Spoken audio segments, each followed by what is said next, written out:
We're meeting today with Josh Desmond, the director of the Bloomington Monroe County Metropolitan Planning Organization. So my first question, of course, is what is an MPO and what does it do here? Well, an MPO, as you said, Metropolitan Planning Organization, is a regional transportation planning body. An MPO is formed based on some federal law that was passed a few decades ago. Whenever an urbanized area reaches 50,000 or more population, it's required to develop what's called an MPO, a Metropolitan Planning Organization. And that organization brings together local governments and transportation agencies to plan collectively for transportation within that region. And what is the region then? What is it called for how they designate where you plan? Well, there's a couple of different regions that we focus on. Number one is the urbanized area, which is what's designated by the census. They'll draw a line where that 50,000 urbanized density occurs. And then beyond that, we have what's called an MPA, or Metropolitan Planning Area, which is sort of the area that we expect to continue urbanizing over the next 20 or so years. So we'll plan for the collective of both of those areas as far as the work that we do. The MPO covers all of the city of Bloomington corporate limits. It includes the town of Ellettsville, which is to our northwest. And then there's a couple miles out from those boundaries, sort of a bubble, if you will, that surrounds both of those areas that would be sort of our total urban area plus metropolitan planning area. So it doesn't encompass all of Monroe County, but it takes in a good chunk of it. And I know that some other MPOs, there's 8 of them in the state, that they're on they're close to being merged, such as like the Indianapolis one. Is there another planning area near yours that you foresee that eventually someday you'll come together as one large area? I don't think so. The closest one to us, obviously there's one in Terre Haute, there's one over in Columbus, Bartholomew County. But those two I think are distant enough from us that it'd be a very long time before we'd ever grow together. And frankly, I'd be surprised if we did, just given sort of the natural limits to development around the areas here in southern Indiana. So and the topography. Absolutely, topography, Major lakes, topography. forests, all that stuff Yes. makes it hard to build things in between. So. Yes. So in planning, your area, I know that population density is part of it, but is there other criteria for where you start looking at expanding what will be the planning area? Yeah, we look at the future land use and growth policies for the communities that we serve. We try to understand what areas they project are going to grow in the next 20 years, and then we try to encompass those areas so that when transportation needs come up, we can address them with the funding and the programs that we have through the MPO. And then, as you said, you're not Bloomington government, you're not, I think, Monroe County government. Right. So maybe more explain, you work for the feds, I believe. No. So go ahead. Technically, myself and my staff that are the MPO staff are actually employed by the City of Bloomington Planning Department. So we sort of wear 2 hats. We have responsibilities to the City Planning Department, and we have responsibilities to the MPO as sort of a secondary organization. The MPO, as it's comprised today, is made up of those 3 committees. So we have a policy committee, which is our decision-making group. They have the ultimate authority over our decision-making. We have a technical advisory committee, which is technical staff from all of our partners, planners, engineers, designers, things like that, parks administrators, things like that. And then we have a citizens advisory committee, which is made up of citizens of our metropolitan area that have a voice in the kind of programs and projects that we do. And so represented on those committees are people from the city of Bloomington, the town of Ellettsville, Monroe County, our local transit providers, the State Department of Transportation. So the voting members on our policy committee that sort of guide our work as staff represent all of those groups, even though technically we are employees of the city of Bloomington. So it's definitely a partnership. It's sort of a hybrid type of entity, which certainly makes for some adventures in administering things and getting everybody to focus on things and go the same direction sometimes. Is there federal funding? Is who pays you, or is it part of the Bloomington government? Yeah, it's sort of both, to tell you the truth. Every MPO gets what's called planning funds, PL funds for short. And those are funds that pay for the administrative and planning activities that staff does on an annual basis. So the way it's set up here, which is different from other MPOs, but our situation in particular is our salaries and our activities and programs are built into the City of Bloomington budget. But those federal PL funds are on what's called an 80-20 match. So 80% of those funds that we expend from the City of Bloomington budget will be reimbursed back to the city out of that federal PL grant. So we do pay for it up front, but then it is reimbursed through that federal grant for those activities. The projects that you assist with, are they different than, I guess, city transportation projects? You know, what do you enable because you are the MPO? That if you were in a city that did not have an MPO, what can you do that they can't do? I think the big difference is not necessarily the types of projects, but where the funding comes from. As an MPO, we are eligible for certain types of federal transportation funding to be directly allocated to us for use within our specific planning area. When you're outside of an MPO, and this is typically smaller cities and rural areas and counties, they have to go to the state to get the money for whatever transportation project that they want to do. So they're competing with people all over the state to get their application funded from that same allocation of money. Whereas if you're within the MPO area, you can come to the MPO and we work together to decide what those priorities are. So it's really a matter of having some local control about where those funds are spent, and not necessarily being at the mercy of some people outside of your community that might decide it's not as important of a priority to them to fund as it might be to you. And there are still areas outside our MPO, but within the county, that the county does go apply for those funds and new projects. But I think it's nice that, having an MPO, we're able to work together and prioritize amongst all our local governments and be able to, say, okay, we'd like to put this money in these various places in the coming years. And so we're all on board and working together to make those things happen. It's enabling efficient transportation for a region instead Absolutely. of with their own pots of money, more Sure. or less, rather than the competition of the smaller cities for parts of one pot of money with INDOT. Exactly. And, working together like this, we all know roads and transportation issues don't stop at political boundaries, and everybody's interconnected, so it makes sense that we do our work together and try to come up with the best set of priorities for all of us rather than all of us sort of butting heads and doing different things, and then you have disconnected roads and programs that don't work together, and it just makes sense for everybody to be together. Yes, it does. It does. Josh, could you explain the process of having a project completed here in an MPO? Sure. If you want to do a project in the MPO that has federal funding, because that's what you would come to the MPO for, that's typically most federal funds are on an 80-20 split. So the local entity would end up paying 20% of the project cost, and then federal funds would pay the remaining 80% of the project cost. So they would develop an idea for a project, the local government would, whether it's the City of Bloomington or Ellettsville or the county, Monroe County, would come to us and say, we have this project idea. We would like to request this amount of federal funding in this year to construct this project. And so what we do at the MPO is we're required, like every other MPO, to develop what's called a TIP, the Transportation Improvement Program, Yes. which is a 4-year program of how we're going to allocate our federal funds during each fiscal year. So we take a look at all the projects that are requested and all the funding that's available and what stage that project might be in a given year, because we break it down between the engineering phase where we're designing the project, the right-of-way phase where we're acquiring the land we might need to add that additional lane or sidewalk or whatever that doesn't exist now, and then we go to the construction phase. And so typically people want a little bit of funding for each one of those phases, and the biggest phase is the construction phase usually. So that's where they get sort of the big pot of cash to go build that project once they get through all the other steps that they have to go through. And so those projects are all evaluated. They'll come together. We'll try to balance all of our funding.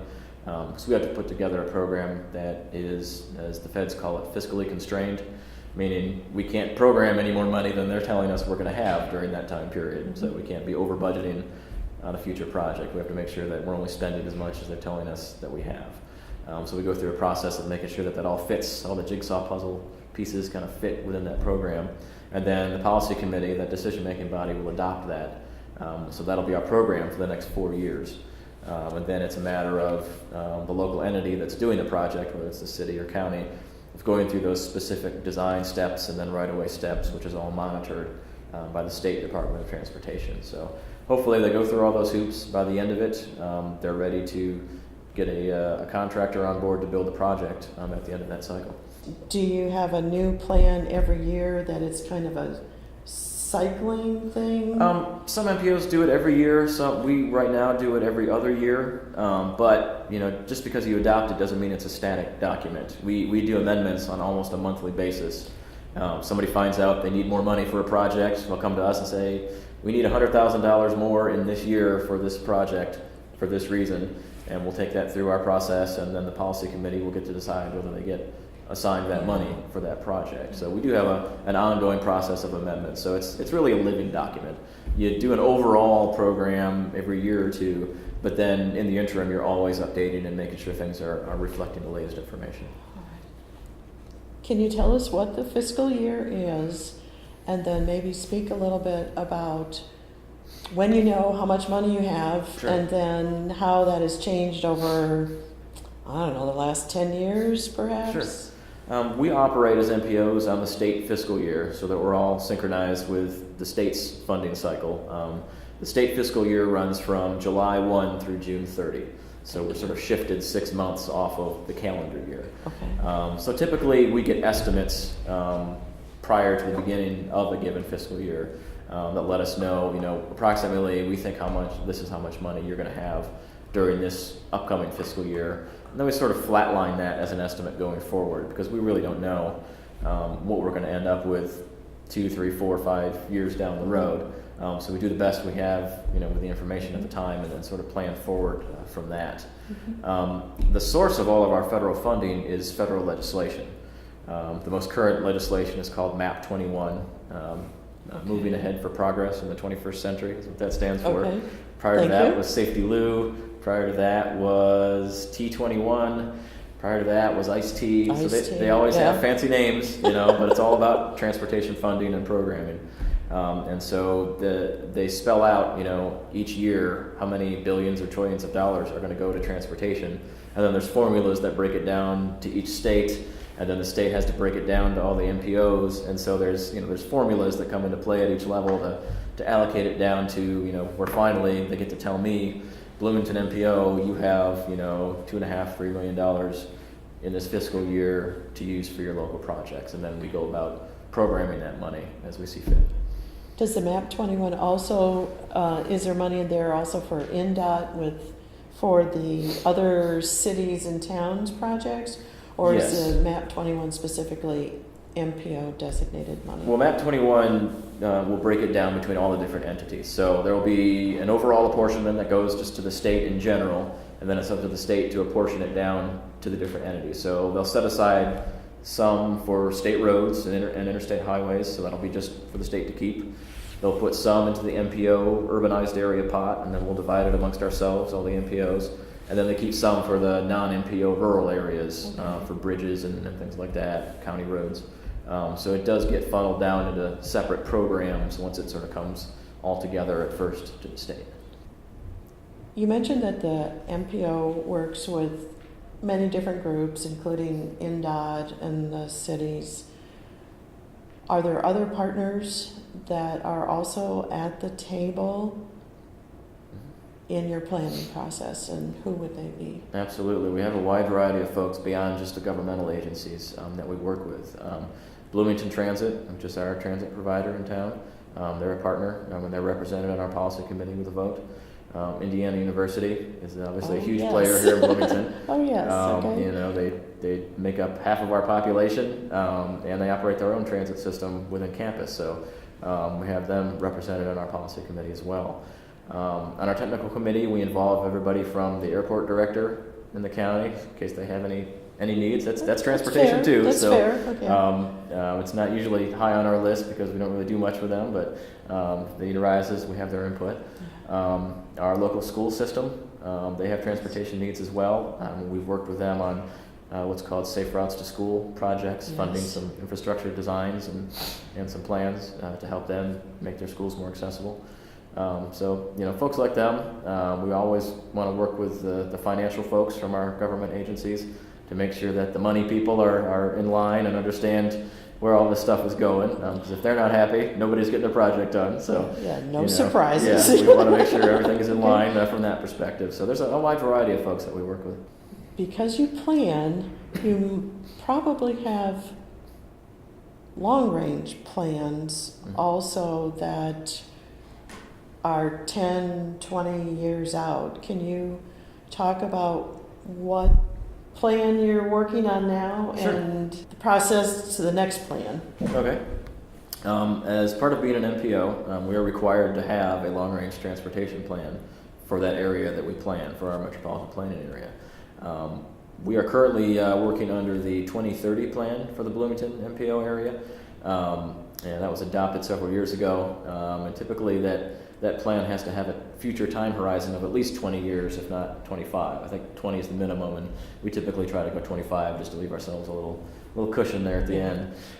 So we are due up now, and we're actually in the midst of creating our 2040 plan for the MPO. So assuming it's adopted next calendar year, which is our plan right now, would be 2015. That would give us a 25-year time horizon to look forward at the type of issues that we need to address. So it's an important part of all of us working together as a region to figure out what our needs are going to be 25 years from now, as well as in the interim years, and trying to come together with a program of projects and programs and policies that we can all agree to that will get us to that transportation future that we think we want to achieve. So what's in that crystal ball? Oh, it's tough to say right What are you seeing now. a little bit of? We're seeing, money's always getting tighter. There's never enough of it for what you want to do. The money coming from the federal level seems to be shrinking, on a year-to-year basis. So it's tough to get your hands on what you want. So we have to be careful about where we invest it. Do we want to save it up and do a small amount of mega projects? Or do we want to sort of sprinkle it around to some smaller projects around the community that might, in combination, achieve a lot of the same goals that some of those focused mega projects would? Trying to broaden our horizons a little bit and make sure that we're accounting for improvements to transit in the future that might be helpful and necessary. Looking at bicycle and pedestrian improvements for the future. Not looking at transportation problems as a road problem, where there's congestion here, we must add lanes. It's sort of this is the only option. But if there's congestion here, why is there congestion? Could more transit help? Could a bike lane help? Could smaller improvements in certain spots help instead of let's add 2 lanes in each direction and we'll be good for 20 years? Why is your work important to people's lives here? Well, I think transportation planning is important to everyone because everyone has to deal with transportation on a daily basis. Whether it's getting in your car and driving somewhere, or riding your bike somewhere, or walking from your home or from a business to catch the bus to go to another place. You can't do anything today without some sort of transportation. And I think it's up to people in my profession to try to do the best we can to make sure that people have options that are safe and convenient, and you're not forced to choose one option. You have multiple options before you that are equally as useful to you, and then it's up to you to decide what's the most convenient.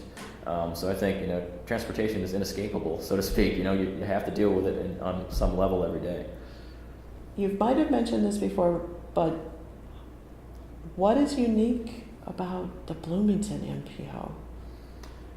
That's an interesting question. I think we have a lot of folks here that are pretty progressive in terms of the demands they would like to see for our transportation system, which makes it fun for us as professionals here to try to see what creative ways we can come up with to deal with that. We have a lot of folks that aren't afraid to say to outsiders like the state coming in with a project and say, wait a minute, this is our community.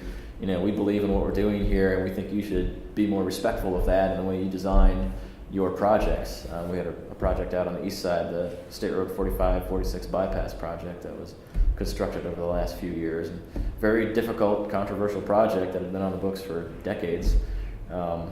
People pushed and pushed and pushed to try to get some accommodations there. Mm-hmm. It's not the perfect situation, but we got more than we would have had we not stood up and said, hey, wait a minute, we need to fix this thing, to reflect the values of Bloomington. So then, has it helped that IU was here I think so. as a different kind of a component in an MPO rather than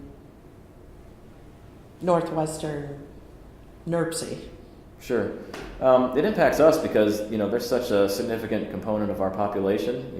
They're half of the city population, which means they impact our transportation system pretty significantly. Whether it's the bus system, some of the heaviest traveled routes in the bus system are campus-oriented routes. Okay. And we have some barriers, in different parts of the area in getting enough buses to the right places. So that becomes an infrastructure issue that we need to try to solve, working together with them to try to figure out what the best configuration around campus is for some of those road connections and bus system routes. What is transportation going to look like in the future here? Well, I think it's going to be more balanced in terms of being safe and accessible for multiple modes of transportation. Going back to the Complete Streets concept, where we're trying to become a platinum level bicycle friendly community by 2016. Sounds great, but it's a challenge. But we're working hard trying to get there. We've got a couple years left to go, so we're making that push. We'll see what happens. So I think you're going to see more programs like that, where we're making more widespread, systematic changes, trying to find better ways to use existing right-of-way at a better cost to us than trying to ever expand that right-of-way and buy more land to take up with pavement. What are the ways we could use our existing pavement better to better suit all modes of transportation? So I think, like I mentioned before, sort of shifting the perspective from infinite expansion to, how can we better use the resources we have right now in the long term?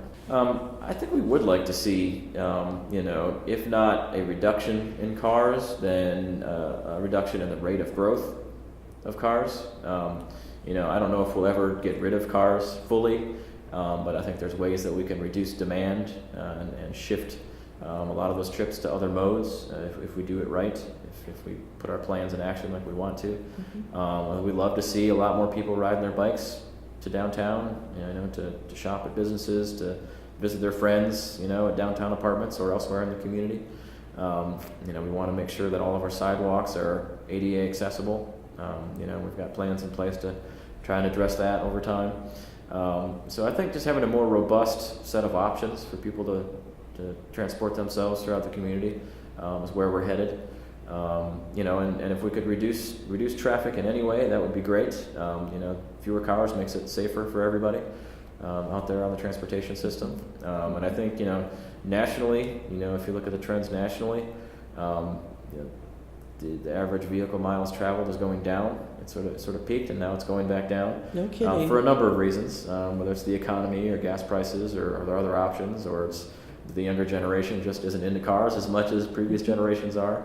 But that it's trending downward again. So I think we need to recognize that in the way we make our investments in the future. Well, Josh, it's been a pleasure talking to you this afternoon about the role of the MPO in planning and city growth. And it was a wonderful excuse also for us to come to Bloomington and experience what you've done here in the city. And thank you for all of your years here. Well, thank you. Very cool. Appreciate you coming down to talk to us. Thanks a lot. Thank you, Josh.